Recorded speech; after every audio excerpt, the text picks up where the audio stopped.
The streets tell me that Vince McMahon was backstage at Raw this past Monday. I know you're on the show. So did you see him backstage, and does he have a mustache?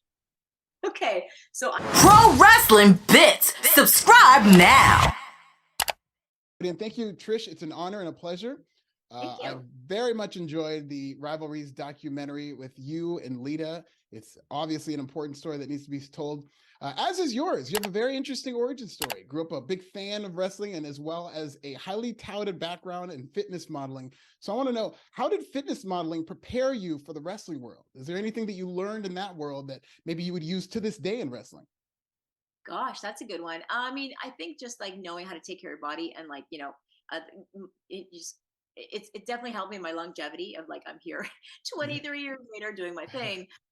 So that's definitely helped. It's fitness and health and has been part of my life the entire time. So that's been a big thing for sure. But I mean, nothing can prepare you for wrestling lifestyle. I tell you what, it is different. It is crazy. For fitness, I traveled the world. I did photo shoots everywhere, and I, trained and prepared a certain way. The training for wrestling is very different. It's more like aesthetics training for fitness modeling. For this, it's about functional training, and so that it's a very different world. And then nothing can ever prepare you for the 300 days on the year road schedule that wrestling gives you. And I know you also have a background in yoga, something that you got into after wrestling that you took a huge passion in. Do you think that would be a better preparation in terms of getting your body to be pliable? Absolutely. I mean, the reason I can move the way I do now is because of my yoga 100%. Like it really saved me. Like I didn't have to have surgery when I had the herniated discs in my back. That's when I initially found it, rehabilitated my back entirely with the yoga. And it stuck with me. But it's not only like the physical, like how it helped me physically overcome that.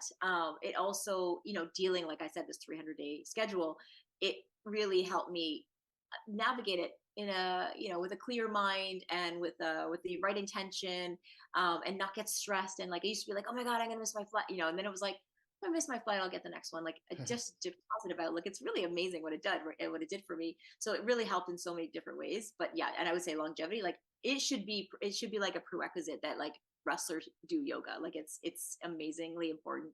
Keeps your muscles supple and the joints, etc. But it's great. I love it. Yeah, I completely agree. That'd be a good thing for the performance center. I know they have a lot of these fitness classes. I'm sure yoga is part of that, but that should be Yeah, standard. I agree.